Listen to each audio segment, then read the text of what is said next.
Hello everyone. ಮನೆಯಲ್ಲಿ ಮಗು ಇದ್ದರೆ ಮಗುಗೆ ಪೀನಟ್ ಬಟರ್ ಮಾಡೋದು ಹೆಂಗೆ ಅಂತ ಹೇಳ್ಕೊಡ್ತೀನಿ. ಇದು ಮಗುಗೆ ಅಂತಾನೇ ಅಲ್ಲ, ದೊಡ್ಡವ್ರು ಕೂಡ ಇದನ್ನು ಮಾಡ್ಕೊಂಡು ತಿನ್ಕೋಬೋದು. ಇಲ್ಲಿ ನಾನು ಬಾಣಲಿಗೆ ಗ್ರೌಂಡ್ನಟ್ ಹಾಕ್ಕೊಂಡು ಹುರ್ಕೊಳ್ತಾ ಇದ್ದೀನಿ.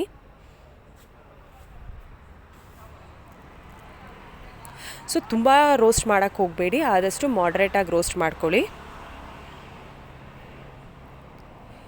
ಸೊ ಇದು ಇವಾಗ ರೋಸ್ಟ್ ಆಗಿದೆ. ರೋಸ್ಟ್ ಆಗಿರೋಂಥ ನಾನು ಗ್ರೌಂಡ್ನಟ್ನ ಜಾರ್ಗೆ ಶಿಫ್ಟ್ ಮಾಡ್ಕೊಳ್ತಾ ಇದ್ದೀನಿ. ಸ್ವಲ್ಪ ಬಿಸಿ ಹಾರಿರಬೇಕು. ಇದನ್ನು ಫಸ್ಟು ಒನ್ಸ್ ಗ್ರೈಂಡ್ ಮಾಡ್ಕೊಳ್ತೀನಿ. ಗ್ರೈಂಡ್ ಮಾಡಿದ ತಕ್ಷಣ ಪೌಡರ್ ಕನ್ಸಿಸ್ಟೆನ್ಸಿಗೆ ಬರುತ್ತೆ.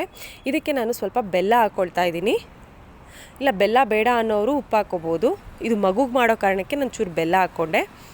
ಸೊ ಅದನ್ನು ನೀವು ಗ್ರೈಂಡ್ ಮಾಡ್ತಾ ಮಾಡ್ತಾ ಆ ಗ್ರೌಂಡ್ನಟ್ಟಲ್ಲಿರೋ ಆಯಿಲು ಬಿಟ್ಕೊಳ್ಳುತ್ತೆ. ನೋಡಿ, ಇದು ನಾನೇನು ನೀರು ಹಾಕಿಲ್ಲ, ಏನೂ ಹಾಕಿಲ್ಲ, ಇದು ಫುಲ್ ಪೇಸ್ಟ್ ಥರ ಬಂದಿದೆ. ಸೊ ಇದೇ ಆ್ಯಕ್ಚುಲಿ ಪೀನಟ್ ಬಟರು ಸೇಲ್ ಮಾಡ್ತಾರಲ್ಲ ಅಂಗಡಿಗಳಲ್ಲಿ. ಇವಾಗ ಮಗು ಕೊಡೋ ಕಾರಣಕ್ಕೆ ನಾನಿಲ್ಲಿ ಹಾಲನ್ನ ಬಿಸಿಗಿಟ್ಟಿದ್ದೀನಿ. ಮಾಡಿರೋಂಥ ಪೀನಟ್ ಬಟರ್ನ ಗ್ಲಾಸ್ಗೆ ಹಾಕ್ಕೊಂಡು ಇದಕ್ಕೆ ಕಾದಿರೋಂಥ ಹಾಲನ್ನ ಹಾಕ್ಕೊಂಡು ಮಿಕ್ಸ್ ಮಾಡ್ಕೊಳ್ತೀನಿ.